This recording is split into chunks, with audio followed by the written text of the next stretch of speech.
15 wara l-elezzjonijiet tal-Kunsilli Lokali u tal-Parlament Ewropew, il-gwerra interna fil-Partit Nazzjonalista komplet teskala bil-fazzjonijiet ikomplu jaħduha qatta bla ħabel kontra xulxin. Kollox beda fil-25 ta' Mejju li għadda, jum l-elezzjoni.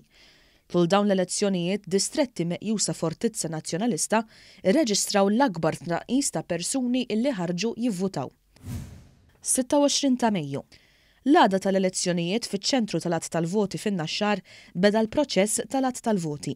Sa filgħaxija ġie stabbilit li l-Partit Nazzjonalista tilef ir-raba' siġġu u li d-differenza bejn il-partiti kibret għal 42,600 votant. Dakinhar stess filgħaxija, is-Segretarju Ġenerali tal-Partit Nazzjonalista Puli qal li t-tmexxija tal-partit kienet sodisfatta b'din it-telfa għaliex skontu ma tilifx bl-ammont li indikaw is-surveys. Dakinhar ukoll Adrian Delija mar fis-sala tal-att tal-voti u qal illi se jibqa' fit-tmexxija. 28 ta' Mejju. Id-deputat Awċi David Stellini ħabbar li se jirreżenja mill-Parlament. 29 ta' Mejju. Il-fazzjoni ta' Busuttil ħatfet l-opportunità u użat lil kandidat Awċi Kevin Kutajjar biex ikun li jieħu s-siġġu ta' Stellini.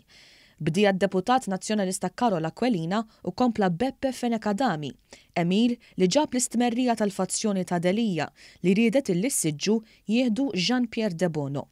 Fil-fatt, l-għada, Delija konferma li De Bono esprima l-interess sabiex jiġi co-opted fil-Parlament.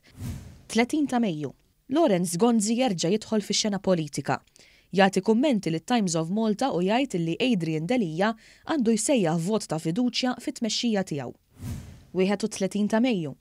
Jingħalaq l-att kollu tal-Kunsilli Lokali.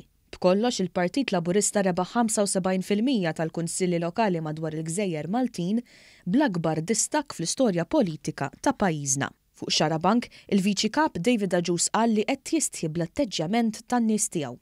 L-ewwel ta' Ġunju. Il-Partit Nazzjonalista laqqa l-Eżekuttiv sabiex jiddeċiedi dwar min għandu jieħu s-siġġu ta' David Stellini. Fl-aqam anqla li damet 4 sigħat, Jean-Pierre De Bono rebaħ b'2 voti, is-siġġu ta' Għawdex. Argument jaħraq bejn Beppe Fenekadami u Adrian Delija b'dan tal-aħħar jgħidlu biex jieqa' ixerret il-mibeda. Tiżviluppa ġlieda oħra bejn Kristi De Bono u Robert Arrigo, b'dan jgħidilha shut up. Fit-tmiem il-laqgħa Mark Anthony Sammut xeħet ir-riżenja minn President tal-Eżekuttiv. Fi-stqarrija quddiem id-Dar Ċentrali qal li rrid jerfa' responsabbiltà minkejja li ma kienx involut fl-istrateġija. Qal li l-istess kellha tagħmel it-tmexxija tal-partit. 3 sigħat wara, Adrian Delija ddikjara li mhux se jaħli aktar ħin ma' Jason Azzoppardi. It-2 ta' Ġunju. Il-Kumitat Reġjonali ta' Għawdex sfida d-deċiżjoni tal-Kumitat Eżekuttiv tal-Partit Nazzjonalista minħabba irregolaritajiet fl-elezzjoni interna. Mark Anthony Sammut kiteb ukoll fuq Facebook illi Jean-Pierre De Bono żied 2 ismijiet ta' persuni mal-lista ta' dawk eligibbli li jivvotaw. Ftit wara De Bono kiteb ukoll fuq Facebook u qal li ma kellux jaqsam xejn mal-lista. Qal li l-moħħ wara din l-istorja kien Mark Anthony Sammut.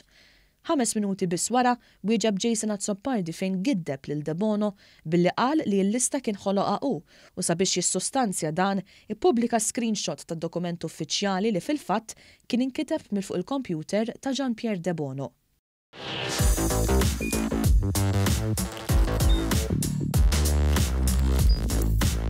Idħol fuq one.com.mt u hemmhekk tista' tara l-programmi kollha li jxandru fuq One permezz ta' One Play.